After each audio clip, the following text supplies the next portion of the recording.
ቤተሰቦች የሀብት መንገድ ቀጣይ ክፍል ተመልሰን ተገናኘን። አብራችሁ ቆዩ። የሀብት መንገድ ደራሲ ሮበርት ኪዮሳኪ፣ ትርጉም ብርሃኑ በላቸው፣ ተራኪ መክሊት። ክፍል 6 ምዕራፍ 3 ሁለተኛው ትምህርት። ገንዘብ ነክ እውቀት ለምን ያስፈልጋል? በ1990 ጓደኛዬ ማይክ የአባቱን ንግድ ወርሶ ከአባቱም በተሻለ መልኩ ንግዱን እያካሄደ ነበረ። እሱና ባለቤቱ ልትገምቱት ከምትችሉት በላይ እጅግ ሀብታም ሆነዋል። አሁን ሀብታም አባታችን እኛን ይኮትኮተን እንደነበረው እሱም ልጁን በእውቀት እየኮተኮተ ነው። በ1994 በ47 ዓመቴ ጡረታ ወጣው። ጡረታ መውጣት ማለት ስራ ማቆም አይደለም። ስንፈልግ እንሰራለን፣ ሳንፈልግም አንሰራም። ገንዘቡ ብቻውን ራሱን ችሎ መምጣት ይችላል። ልክ ዛፍ እንደመትከል ነው። ለዓመታት ውሃ ስታጠጣው ትቆይና አንድ ቀን ያላንተ እርዳታ እድገቱን ይቀጥላል። ከዚያም ዛፉ የምትዝናናበት ከለላ ይሆናል። የናጠጡት ነጋዴዎች። በ1932 የሀገሪቱ ሀብታሞችና መሪዎች በኢጅዋተር የባህር ዳርቻ ሆቴል ስብሰባ ላይ ተቀምጠው ነበረ። ከነሱ መካከል የትልቁ የብረት ፋብሪካ ባለቤት ቻርለስ ሽዋብ፣ የዓለማችን ታላቁ የመጠጋገኛ ዕቃዎች አምራች ድርጅት ፕሬዝዳንት ሳሙኤል ኢንሱል፣ የታላቅ ጋዝ አምራች ኩባንያ ኃላፊ ሃዋርድ ሆብሰን፣ የባንኮች ጉዳይ ኃላፊ ሊዮን ፍራዚየር፣ የኒውዮርክ ስቶክ ኤክስቼንጅ ፕሬዝዳንት ሪቻርድ ዊትኔ እንዲሁም አርተር ኮተንና ጄሲ ሊቨርሞር ብሎም የፕሬዝዳንቱ ካቢኔ አባል አልበርት ፎል ተጠቃሽ ናቸው። ከ5 ዓመታት በኋላ ከላይ የተጠቀሱ ሰዎች መጨረሻ እንደሚከተለው ነበረ። ሽዋብ 5 ዓመታትን በብድር ገንዘብ ከኖረ በኋላ ባዶ ኪሱን ሞተ። ኢንሱል በስደት አገር ያለ ቤሳቢስቲም ሞተ። ክሮገር እና ኮተንም ደህይተው አለፉ። ሆብሰን ሲያብድ፣ ዊትኒና አልበርት ፎል ደግሞ ከእስር ቤት መውጣታቸው ነበረ። ፍራሲየር እና ሊቨርሞር ራሳቸውን አጠፉ። ማንም በእርግጠኝነት ሰዎቹ ላይ የደረሰውን ነገር መናገር የሚችል ያለ አይመስለኝም።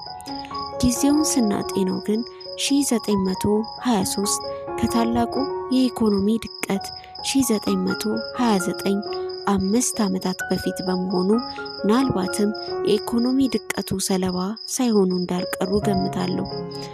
ነጥቡ ይኸውላችሁ፣ ዛሬ የምንገኝበት ዓለም እነዚያ ሰዎች ከነበሩበት ጊዜ በበለጠ ተለዋዋጭ ነው። በቀጣዮቹ 25 ዓመታት ከላይ ጠቀስነውን አይነት ውድቀቶችና መነሳቶች እንደሚኖሩ እገምታለሁ። በ1997 በድንገት ሚሊዮነር ለመሆን የበቁ በርካታ ሰዎች አውቃለሁ። ጥያቄው የሚመስለኝ ግን እንዴት ሀብታም ትሆናለህ ብቻ ሳይሆን ያለን ሀብት ለምን ያህል ጊዜ ማስቀጠል ትችላለህ የሚለው ነው። ለዚህም ነው ሰዎች ሀብታም የምሆነው እንዴት ነው ወይም በአቋራጭ ለመክበር ከምን መጀመር አለብኝ የሚል ጥያቄ ሲያቀርቡልኝ የምሰጣቸው መልስ ተስፋ አስቆራጭ የሚሆንባቸው። የእኔ ምላሽ ሀብታም መሆን የምትፈልጉ ከሆነ ገንዘብ ነክ ትምህርት ያስፈልጋቸዋል ነውና። እኔና ማይክ ትልልቅ ሰዎች በሆንን ጊዜ ምርጫዎቻችን የተሳኩልን ገንዘብ ነክ ትምህርትን በታዳጊነታችን የጠመርናቸው በመሆኑ ነበር። ንብረት ገንዘብ ወደ ኪስ የሚያስገባ ነገር ነው። ዕዳ ደግሞ ገንዘብ ከኪስ የሚያስወጣ ነገር ነው። ማወቅ የሚገባ ይህንን ነው። ሀብታም መሆን የምትፈልግ ከሆነ በህይወት ሙሉ ንብረት ግዛ። ድሃ ወይም መካከለኛ ገቢ ያለው ሰው መሆን የምትፈልግ ከሆነ ደግሞ ዕዳና አክሳሪ ነገሮችን ስትገዛ ኑር። በእውነተኛው ዓለም የገንዘብ እጥረት የሚፈጥረው ልዩነቱን ማወቅ አይደለም። የፋይናንስ እጥረት መሰረቱ ለቃላትም ለቁጥሮችም መሃይብ ሆኖ መገኘት ነው። ሰዎች የገንዘብ ችግር ውስጥ ተዘፍቀው ከተገኙ ማንበብ የማይችሏቸው ቃላት ወይም ቁጥሮች አሉ ማለት ነው።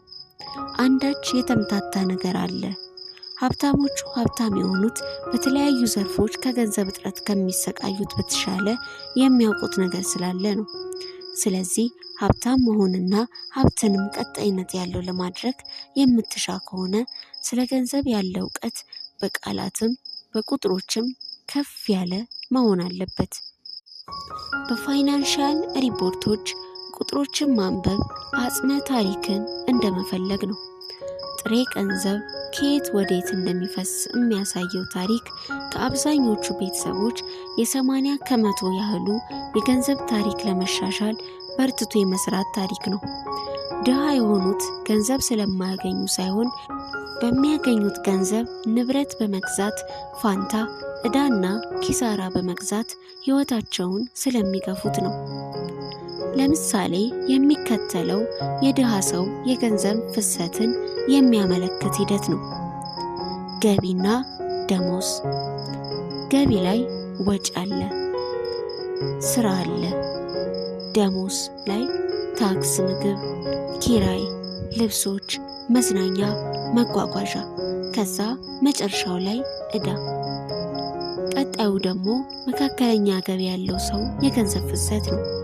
ስራው አለ፣ ገንዘብ፣ ወጪ፣ ንብረትና ዕዳ። ስራው ገቢና ደሞዙ ላይ ወጪው ታክሱ፣ የባንክ ዕዳ፣ ቋሚ ወጪ፣ ምግብ፣ ልብስ፣ መዝናኛ። ንብረቱ ግን ዕዳ፣ የባንክ ብድር፣ የፍጆታ ብድሮች፣ ክሬዲት ካርድ።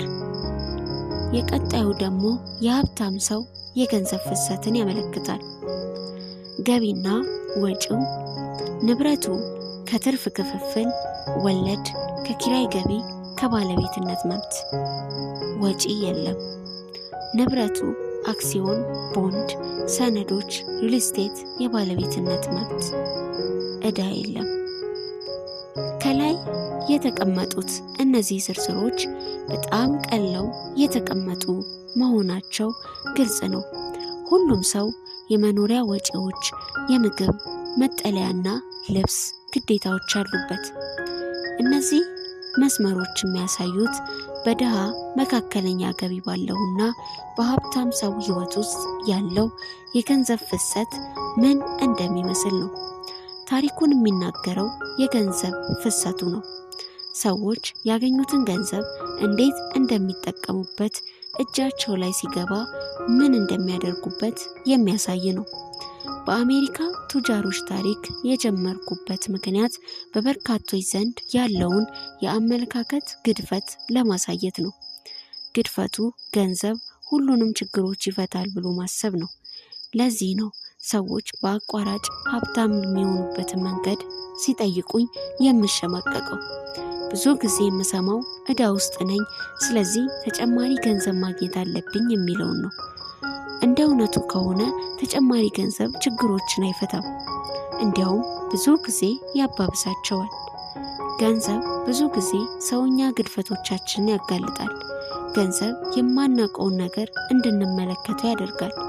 ለዚህም ነው ብዙ ጊዜ በድንገት ገንዘብ ያገኙ ሰዎች በውርስ፣ በደሞዝ እድገት ወይም በሎተሪ ተመልሰው ወደ ነበሩበት የገንዘብ ችግር ውስጥ የሚገቡት። አንዳንዴ እንዲያውም ገንዘቡን ከማግኘታቸው በፊት ከነበሩበትም ደረጃ ዝቅ ይላሉ። ገንዘብ የሚከተለው ጭንቅላት ውስጥ ያለውን የገንዘብ ፍሰት ሂደት ነው። ልማድህ ያገኘኸውን ነገር ሁሉ ማጥፋት ከሆነ ተጨማሪ ገንዘብ ማግኘት የማጥፋት ልምድህን ነው የሚያሳድገው። በተረቱም የሚባለው ሞኝና ገንዘብ ተያይዘው ይጠፋሉ ነው። ደጋግሜ እንደተናገርኩት ወደ ትምህርት ቤት የምናመራው ሙያዊ ዕውቀትን ለመቅሰም ነው። በሙያዊ ችሎታችን ገንዘብ መስራት እንዴት እንደሚቻል እንማራለን። እኔ የሁለተኛ ደረጃ ትምህርቴን በመማርበት በ1960ዎቹ ወቅት ከፍተኛ ውጤት ያስመዘገበ ተማሪ ካለ ያለ ጥርጥር ሐኪም እንደሚሆን ነበር የሚታሰበው። ያንኑ ተማሪ ምን መሆን እንደሚፈልግ የሚጠይቀው ግን የለም። እንዲሁ ነው የሚገመተው። ከፍተኛ ገንዘብ የሚያስገኘው የሙያ ዘርፍ እሱ ነበርና።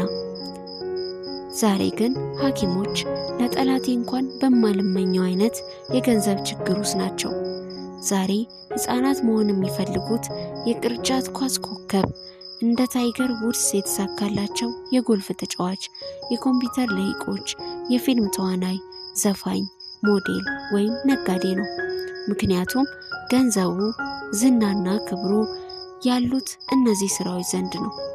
ለዚህም ነው ዘንድሮ ተማሪዎችን በቀላሉ በትምህርታቸው ማበረታታት የሚከብደው። በአንድ ወቅት እንደነበረው ሙያዊ ስኬት በትምህርት ቤት ስኬት ጋር ብቻ የተያዘ እንዳልሆነ ያውቃሉ። ተማሪዎች ያለ ፋይናንስ እውቀት ከትምህርት ቤት ስለሚወጡ ሚሊዮኖች ለሙያቸው ውጤታማ የሆኑና በገንዘብ ግን ሲቸገሩ ይታያሉ። ጠንክረው ይሰራሉ ግን አያሻሽሉም።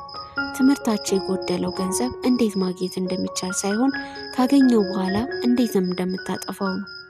ባገኘው ገንዘብ ምን እንደምትሰራበት፣ ሰዎች ገንዘብ እንዳይወስዱበት ስለመጠበቅ፣ ለምን ያህል ጊዜ እንደምትጠብቀው፣ እንዲሁም ገንዘብ ምን ያህል ላንተ በርትቶ እንደሚሰራ የማወቅ ችሎታ ነው።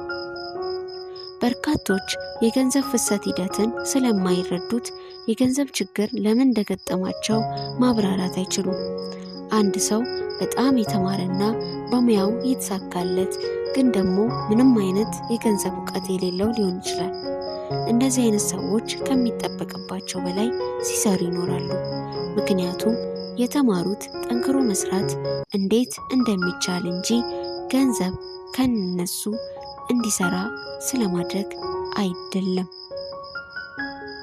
ውድ የመጽሐፍን በዜማ ቤተሰቦች የሀብት መንገድ ክፍል 6 ይህን ይመስል ነበረ።